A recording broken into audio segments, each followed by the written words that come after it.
अस्सलाम वालेकुम।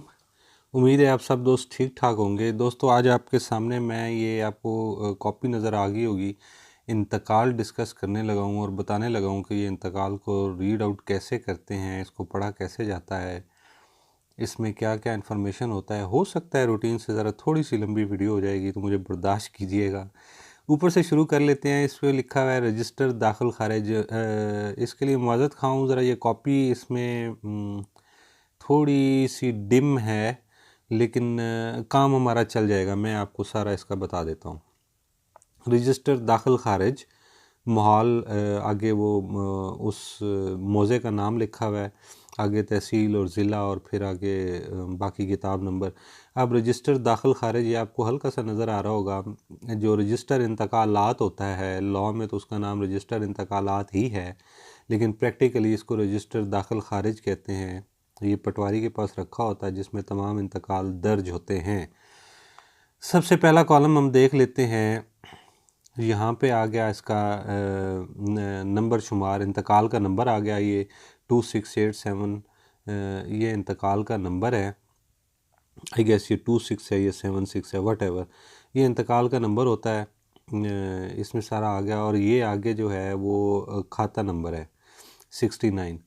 अब इसमें नेक्स्ट कॉलम में ये इसमें मालकान के नाम दिए हुए हैं, बल्कि मालिक एक ही है इसमें जिसके ये इंतकाल हो रहा है, ज़ब्ता ख़ान, बदलाल ख़ान। अब इस ये आगे कौम आ गई, साकिन आ गई। अब इसके आगे ये जो 1/8 लिखा हुआ है ये इसका हिस्सा है।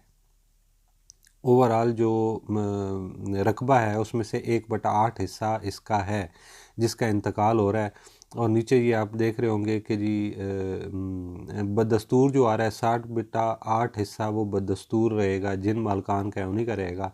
1/8 हिस्सा इसका जो है उसकी हद तक ये इंतकाल हो रहा है। अब इसका सालम खाता ये आप नेक्स्ट कॉलम में देख रहे होंगे। सालम खाता मतलब ये इस खाते का कुल रकबा जो है वो 11 कनाल है, 0 मरले, और कता नंबर इसका 2 है। अब ये 1/8 का वो मालिक है। नेक्स्ट हम देख लेते हैं इसमें कि ये 69 नंबर था, 69 नंबर था। अब आगे नंबर 71 है जो उसमें से अब इसका टोटल जो है वो 464 कनाल है। ये आप देख रहे होंगे 52/464। इसका मतलब ये है कि 464 कनाल में से 52 कनाल इसका है। अब सालम खाता जो है वो 23 कनाल और 4 मरले का है। सॉरी, ये 464 मरले होंगे और ये 52 मरले हैं, ये कनाल नहीं है। अब 464 मरलों में से 52 इसका। अब मरलों में क्यों लिखा है? मरलों में इसलिए लिखा होगा कि अगर वो कनाल में लिखते तो वो सारे 8 हिस्सों पे तकसीम नहीं हो पाना था, इसकी वजह से उन्होंने इसको मरलों में कन्वर्ट किया है। अब 464 में से जो 52 मरले इसके हो गए और बाकी ये नीचे आप देख रहे होंगे जो बदस्तूर आ रहा है दीगर, उसमें 412 वो वैसे ही बदस्तूर जिसके हैं उसके रहेंगे। अब ये टोटल जो है वो 23 कनाल और 4 मरले हैं। ये कता नंबर 5 है जिसमें से ये बता रहे हैं। नेक्स्ट हम देख लेते हैं कि उसमें जी 1066 मरले हैं और इसमें से 72 मरले इसके हैं। टोटल जो सालम खाता है वो 53 कनाल और 6 मरलों का है। और अब इसमें भी बदस्तूर आप देख रहे होंगे कि 1066 में से 994 जो हैं वो बदस्तूर होंगे। अब ये बता रहे हैं कि जी किस किस खाते में और किस किस जो है वो जगह से कितने कितने मरले जो है वो इसकी जगह है और वो उनका इंतकाल हो रहा है। अब इसका मतलब ये नहीं है कि जी ये खेवट नंबर इसका अलग लिखा हुआ है 69, 71 और फिर आगे 436। तो इसका मतलब ये नहीं है कि ये दूर दूर होंगे कहीं। ये हो सकता है बिल्कुल इकट्ठे ही होंगे और ज़मीन इसकी इकट्ठी होगी, लेकिन नंबरान उनके जो हैं वो डिफरेंट लगे हुए हैं। नेक्स्ट कॉलम में हम देख लेते हैं। ये फिर जिसमें नाम मालिक और उसका सारा अहवाल आ गया। ये दूसरा मालिक है जो उसकी हद तक वो सारा लिखा हुआ है, मोहम्मद रमज़ान। अब इसका भी जो 1/8 हिस्सा है और 7/8 हिस्सा जो है वो इसका बदस्तूर रहेगा। ये ऊपर इनका हिस्सा लिखा हुआ है कि इनका टोटल इसमें हिस्सा कितना है, तो 1/8 हिस्सा है इनका। अब इसी तरह 464 कनाल में से 52 मरले, 464 मरलों में से 52 मरले इसके हैं, फिर वो 412 बदस्तूर रहेंगे। इसी तरह 72 इसके हैं और बाकी बदस्तूर रहेंगे क्योंकि ये भी उतने के ही है। ये सालम खाता है। इसमें आगे नेक्स्ट डिटेल वो सारी वही सालम खाता खाता नंबर और सारा वो आ रहा है कि कितना कितना है और कितना कितना बाकी रहेगा। ये उम्मीद है ये सारी आपको समझ आ गई होगी मैंने ये जितना बताया है। नेक्स्ट हम इसमें देख लेते हैं, ये जो कॉलम आपको नज़र आ रहा होगा ये वाला, अब इकरार ज़बानी बिल एवज़ मुबलिग 5,50,000 रुपये। ये उर्दू में भी वही लिखा हुआ है, यहाँ पे इसकी कीमत लिखी हुई है कि ये जो बै हुई है ज़बानी इसकी कीमत कितनी है। और नेक्स्ट कॉलम में जो है वो फ़ीस लिखी होती है इंतकाल की बहवाला चालान नंबर 109 मोरखा 11/12/14 बिल एवज़ मुबलिग ये 16,509 रुपये और ये इतने का इसने ये फ़ीस अदा की है इस पे इस इंतकाल पे। अब ये ऊपर सबसे पहले आप देख रहे होंगे ये 6 फरवरी 2014 का है, ये पटवारी के दस्तखत होंगे।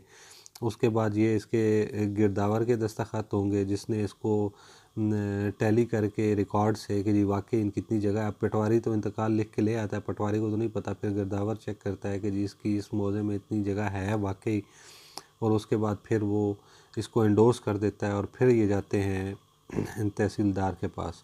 अब तहसीलदार ने नीचे ये एक डिफरेंट कलर से एक लिखा होता है दाखिल खारिज, ये आप देख रहे होंगे बा इकरार ज़बानी अज़ खाता नंबरी 69 तादादी 11 कनाल 0 मरले। और नेक्स्ट इसका है का 1/8 बकदर 1 कनाल और 6 मरले। ये जो लाइन नीचे में आप लोग ये आप ये देख रहे होंगे, मैं ये लाइन पढ़ रहा हूँ पहली, ये एक हो गया। उसके बाद आ गया जी खाता नंबर 71 तादादी, अब ये जिन जिन खातों में से हुआ है वो सारे लिख रहा है। तादादी 23 कनाल और 4 मरले का जो 464 में से 52 मरले इसके हैं। हिस्सा बकदर 2 कनाल 12 मरले। खाता नंबरी 436 में तादादी 53 कनाल और 6 मरले ये टोटल है। अब ये आगे आप देख रहे होंगे इसके आगे ये स्टार का निशान बना हुआ है, इसका मतलब ये है कि ये आगे कंटिन्यू है दूसरे पेज पे। अब इसका दूसरा पेज देख लेते हैं। ये अब यहाँ पे इसने कंटिन्यू किया है का ये 1066 में से 72 मरले इसके बकदर 3 कनाल और 12 मरले बने। अब मरलों को उसने कनाल में डिवाइड कर दिया।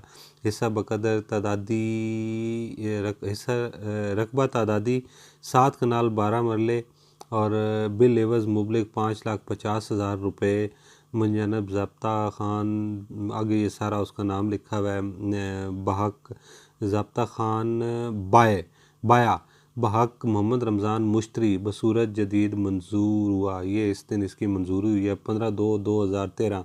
अब ये आपने नोट किया होगा कि ये मंजूरी हो रही है 2013 में और इंतकाल के ऊपर ये जो है ये 2014 की डेट से। अब ये गलती होगी डेट लिखते वक्त तहसीलदार से, खैर इसका इतना इशू नहीं होता। ये बेइकरार ये बै हुआ था ज़बानी जिसका ये इंतकाल हुआ है। अब इसमें कोई ऐसा सच कोई चीज़ रहने की उम्मीद है आप सब दोस्तों को समझ आ गया होगा। मैं फिर एक दफ़ा रिपीट करने की गर्ज से सिर्फ किसी एक पे ये दोबारा कर लेता हूँ, चलें इस पे कर लेते हैं। अब ये 71 नंबर इसका खाता नंबर है। इस खाता नंबर में टोटल 464 मरले हैं। अब बेसिकली 464 मरलों को कनालों में तकसीम किया जा सकता है, लेकिन उसका 1/8 जब निकालेंगे तो वो पूरा तकसीम नहीं हो रहा होगा, इसलिए मरलों में कर दिया है। तो ये 464 मरले, ये क्योंकि ज़रई ज़मीन है ना, ज़रई ज़मीन मरलों में इतनी नहीं होती, वो तो पूरे मतलब वो होता है उसका होता है सारा किलो में जाके वो तो तकसीम होती है, तो उसका जो है वो सेल परचेज़ होती है। तो ये सारा टोटल जो है वो उस 464 मरले में से 52 मरले ख़रीदे इसने, और टोटल ये बता रहे हैं कि खाते का कुल रकबा कितना है, वो 23 कनाल और 4 मरले है। तो बाकी बदस्तूर 412 मरले बदस्तूर रहेंगे 464 में से, और इसकी हद तक हो गया ये सारा।